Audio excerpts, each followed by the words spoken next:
O Senhor esteja convosco. Proclamação do Evangelho de Jesus Cristo, narrado por São Lucas.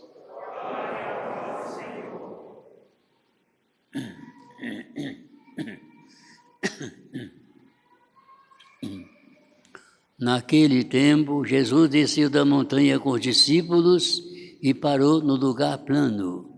Ali estavam muitos dos seus discípulos e grande multidão de gente, de toda a Judéia e de Jerusalém, do litoral de Ciro e Sidônia.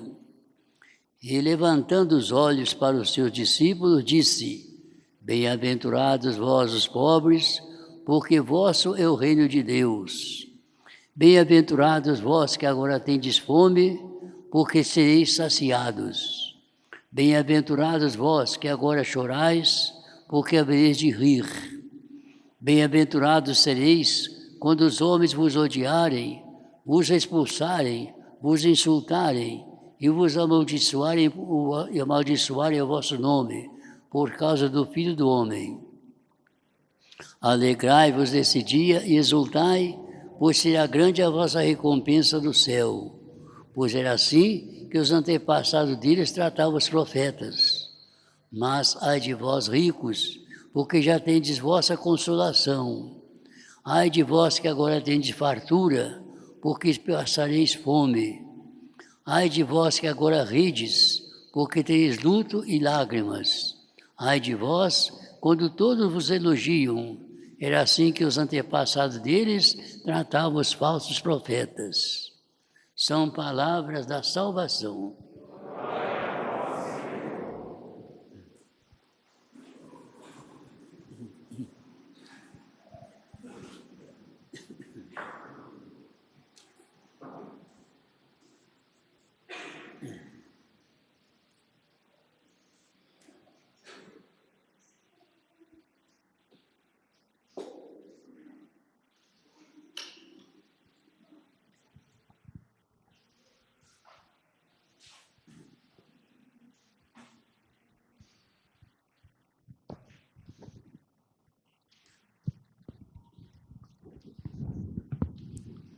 Meus diletos irmãos, nosso Senhor, através do Evangelho narrado por São Lucas, veio apresentar para nós neste domingo 8 estradas para sermos felizes. 8 estradas para sermos felizes.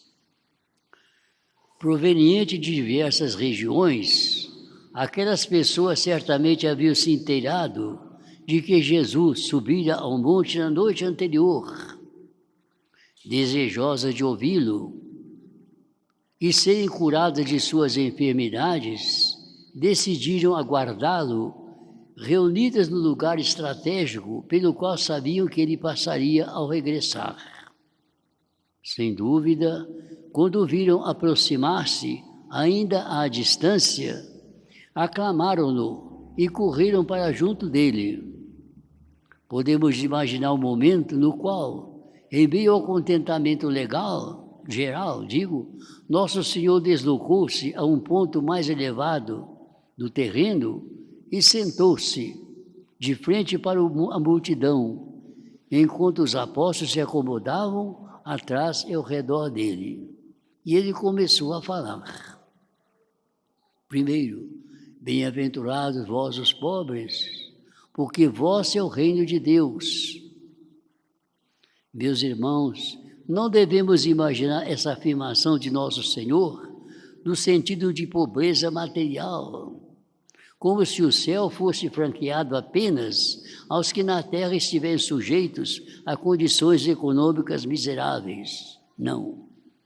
Jesus se refere aos pobres de espírito, ou seja, aos que estão livres de apegos e ambições, compenetrados de sua contingência em relação ao Senhor que os criou e redimiu.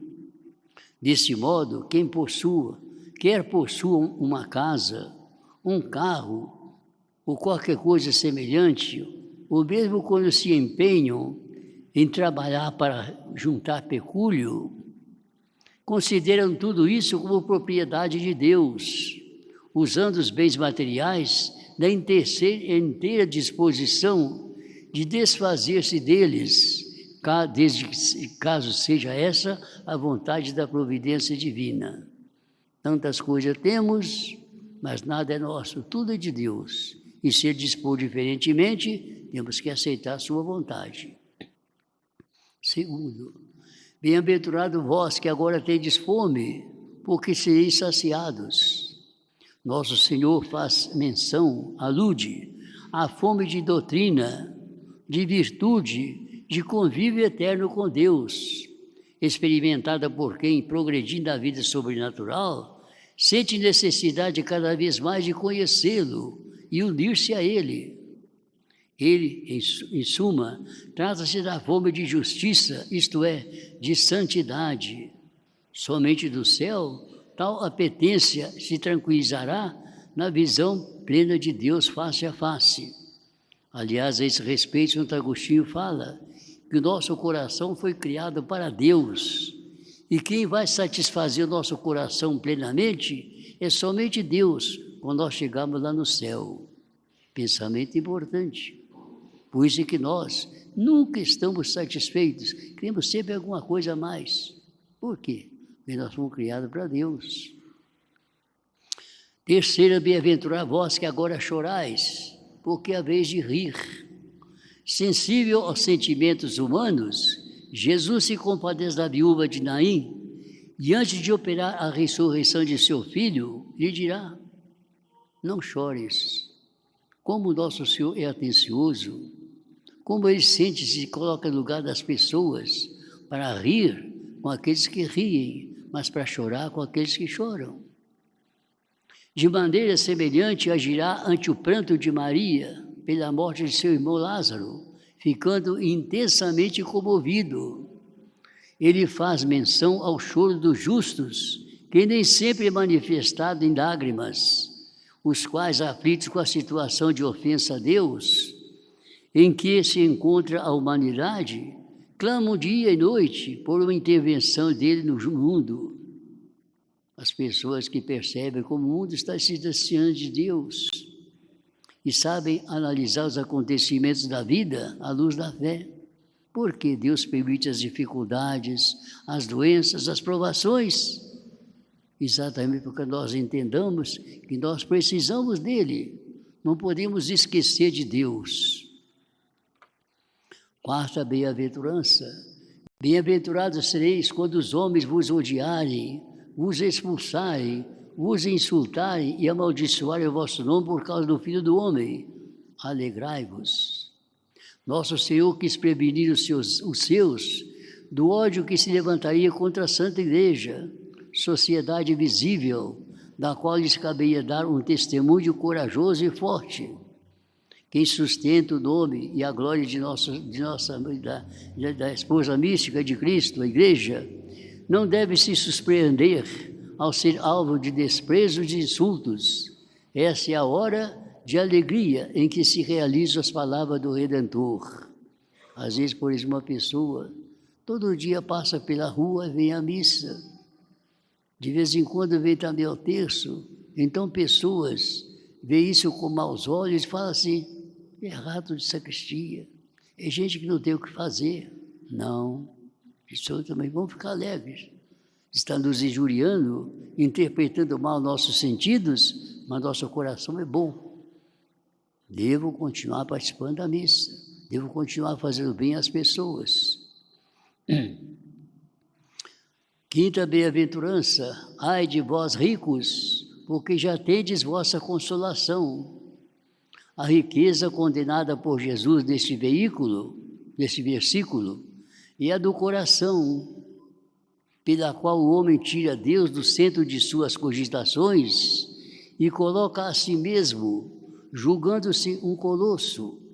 Nada é tão nocivo à salvação quanto esse vício, como alerta nosso Senhor Jesus em outra ocasião, quando fala: é mais fácil um camelo passar pelo buraco de uma agulha do que um rico entrar no reino dos céus.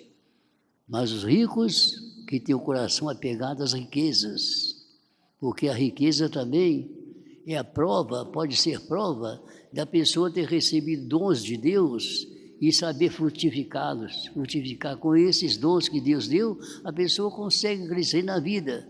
Isso é também uma graça muito grande, não é desses ricos que o nosso Senhor fala. Sexta bem-aventurança, ai de vós que agora tendes fartura, porque passais fome. Ai de vós que agora rides, porque tereis luto.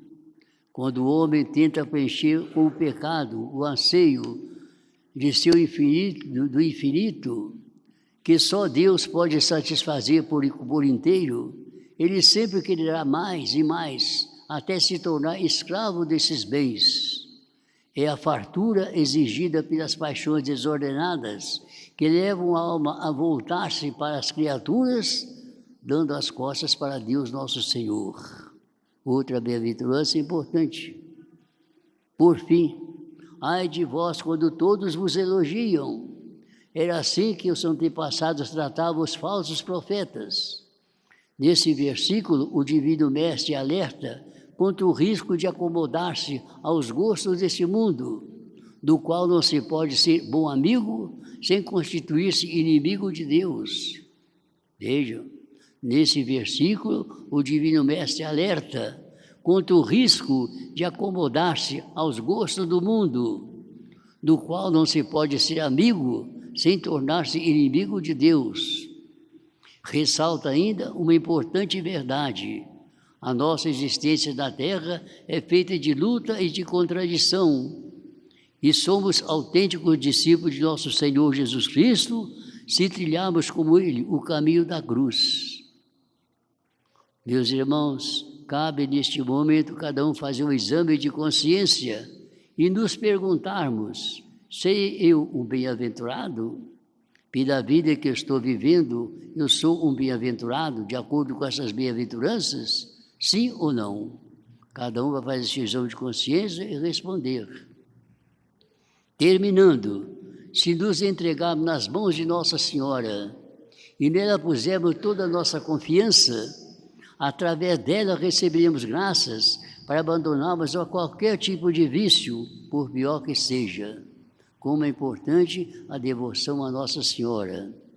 Outro sim, nos aproximarmos com frequência dos sacramentos, sobretudo da Eucaristia e da confissão. Sobre nós há de pairar a promessa de Jesus. Qual é essa promessa de Jesus? Quem come a minha carne e bebe meu sangue, permanece em mim e eu nele. Vale a pena, prezados irmãos, aprender as bem-aventuranças, fazer um bom exame de consciência e ver o que nós podemos fazer a mais para que o nosso amor seja completamente voltado para Jesus, e se tivermos que amar as pessoas, poder amá-las, para que assim nós possamos nos aproximar mais e mais do Senhor Deus nosso Senhor. Amém.